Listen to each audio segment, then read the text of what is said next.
fire Adom TV Badwam so yada Professor UK Wallace ne team na say wo mo de agudie mu nsem no abreye de du so no eye afisem mu enkomo na ansa na no ye wohyimu nyina ye happy chocolate day ne eye chocolate day e wo Ghana enti medie ni na mecheche e ma obia enti no mamema Mr. Asante bi aha me no don sada enti we tre nam de ama no enem so wa around anu aba no abejo de abu me so na ejeni mbuate na me da se anopai say drew chocolate day say out many na miss menya bi na me de cheche ki so bo mama no be like this or the acheche ti ne dia no enti wo around abrada bejo de no bi abe di chocolate peche sa yamwa kwa basonko se wunya bi ma ne haw wate ma ne haw maybe be so benya wo de sa obi so be ye obi wo ho nti mo amom me na mo anya bi na ma ne ha mo kra odono a na me kire edema yenhu yen kire odo enkire yenhu me na yabofo ase ye bedo mo ase na ma me ntwa me apomudin komo yitew emra fi sese woni ahoodene a ene ye kire do a kire yenhu no wanhwe a na wo want me ankire bi nti me wo Asante Herbal Clinic Asante Herbal Clinic for ha kokomlemle old snit dino office ho ho no mo nti Dr. Asante nankasa e wo ha no pay ye ne ni nkomo dog no pay ye mo ache fia mejo so na bibia boko de bibia boko ho aye fenso ye da se Asante Herbal Clinic na em ne ye den ya ya Michael Asante Herbal Clinic ese ni nyina ba no bia hunu ti udi no na ade aye na che se ne wonnim die nti a wode aba wonnim ne ewo mu mfaso a wonnuro no mo nti yenka yaka se Asante Herbal Clinic a nimako ben ya yo Asante Herbal Clinic clinic bia yesaya de different ewo yaso ye ba mpe bebre no yema amanfo tie enema biase edi enkorenti na yade mpo etumi ba edi ne Ghana particular ya how a doctor for bebre nurses for bebre herbal practitioners yem ya dos so stay deep no wa ne every blessed day medical echia mahwefu nyina and then happy Valentine's Day and so na ansana ye bekoso no mema yakọ Numbers chapter 11 verse 5 Numbers chapter 11 verse 5 wasi aduane yedi a na yenya hodene kokumba nom carrot nom jene garlic nom so we hune be kire no na those days no Israel for no no mo wo enkwasumu wo Egypt no obi anya 400 years but no peja e bia bag of cement no dey fro pyramid no ben entisa so we hune be kire no na ansa na mesa akoso bio no meto apomodin bomb topaye na fapen ni pepa na twetwere bi mo pressure e ha mo pa no men fa mama suye ye wo pressure wanum ne fidi pina modi pele so no prenef kade ne yakika ho mesere opi kope carrot kokumba atadwene yakika dro carrot kokumba atadwene yakedro blend no mame etu pressure sekora I'm telling you but in the meantime don't stop pressure do na no unum enu adonhwere ba kono abenum vegetable concoction no. But believe me or not, a bit too ase ama nya dako obeye consistently. Me say carrot, cucumber, atadwene yakedro. Me dey achew. Ye toso mienu ye prostate enlargement. So when you prostate enlargement, na me ye cancer. What na man ye cancer dey when you problem. And no baba masuye ye. So when me kire no. But since you are hospital, yes when you prostate enlargement. Hwehwe fresh tomatoes, carrot and the cucumber blended.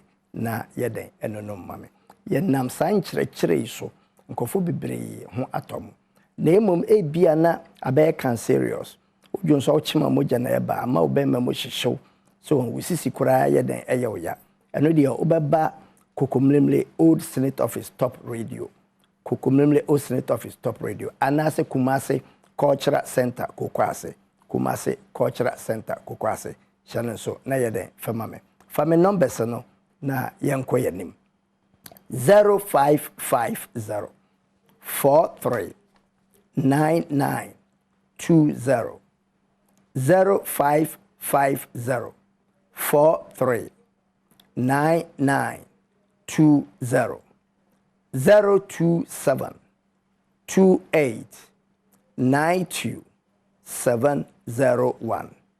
027-28-92-701. WhatsApp line here 0244-42-0069. 0244-42-0069. If we are Ghana for your sign war problem, most especially me kama me home mema. Ene mema ba uyi nipa tena emu 8 or 9 sabi omuntumene omo yere no mo enna. Na akwala wanya 24 years kwa sabi o spray ni bema ho na so o take tablets and sana one obeshia.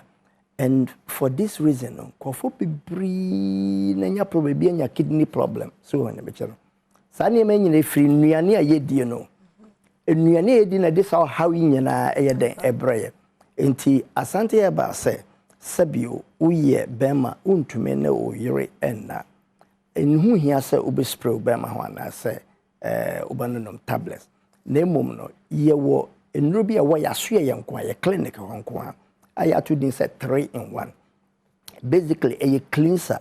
A big cleanse will kidney no money won't ama sabi wadwene ba so say o pese o ne wo yere da ana o fiance da and Valentine's Day in Sembebre ne ebesie.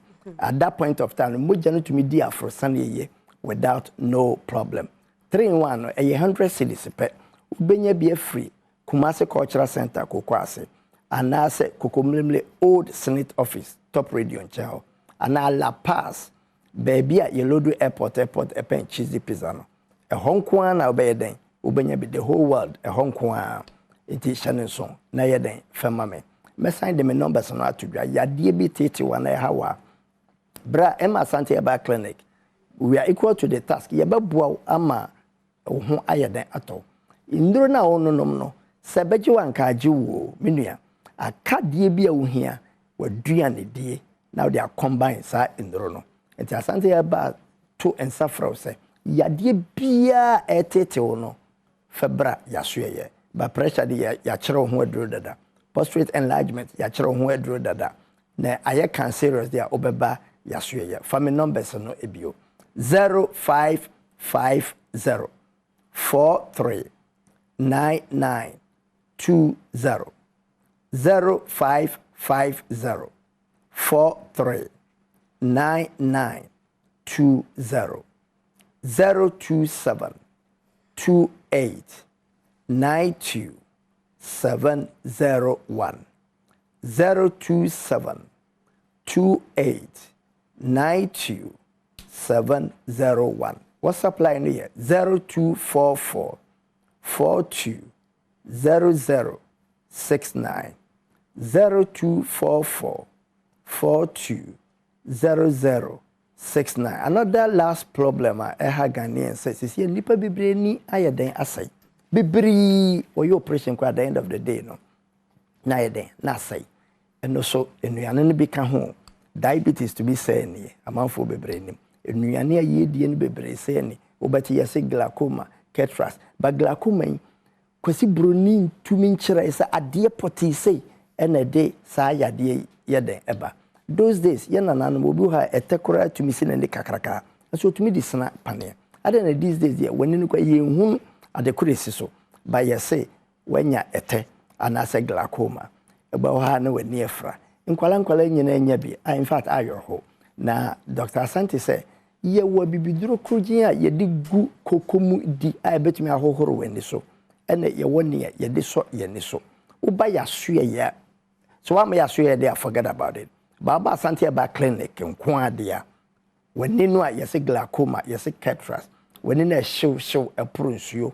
When you know a difficulty be kata tuntum so no. We are equal to the task. Say you bet me a bow a massa problem na iden every ho. By plus wadriane because in nuane bebre ho ye beka to say mainly. Mo kai say na nanom those days say uko sukua. Yes you dig gale bebre when you be den e be say because am me kura sha fridge or call training college that time.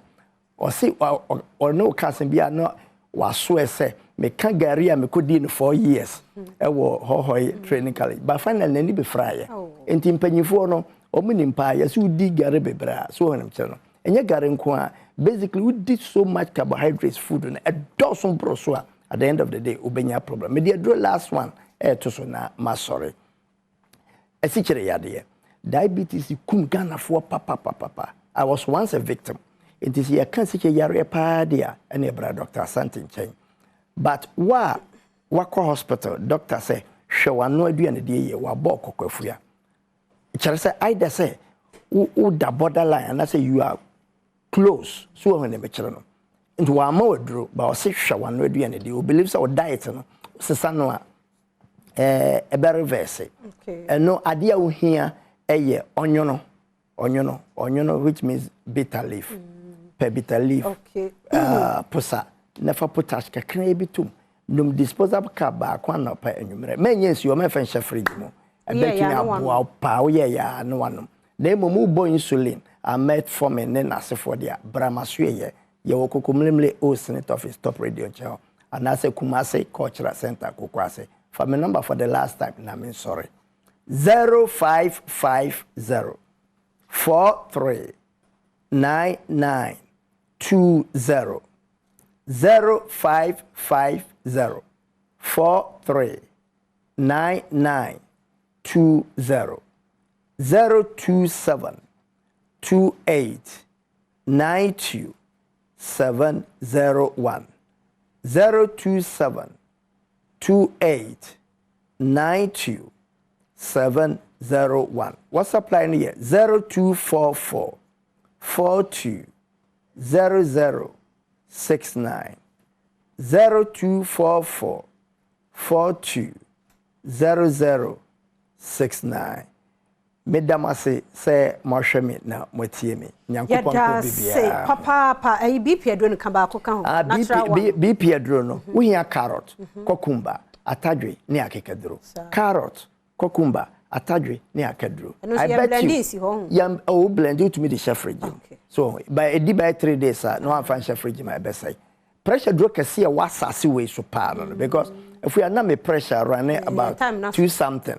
So when me channel by me we no bibia the day carrot cucumber atadwe na blend it na me pacho kakra na wayama me Asante Herbal Clinic for Dr. Penina yede di enkomo no ntino number no wama ye natural remedy a yebetime dia ko atia pressure yade me do for free and I want so ye bi ofie bibi kire wadwen afre no na fe kwaje wapomoden no ewo ho me ne na wie me twa me kitwe ene eye chocolate day me kwaba.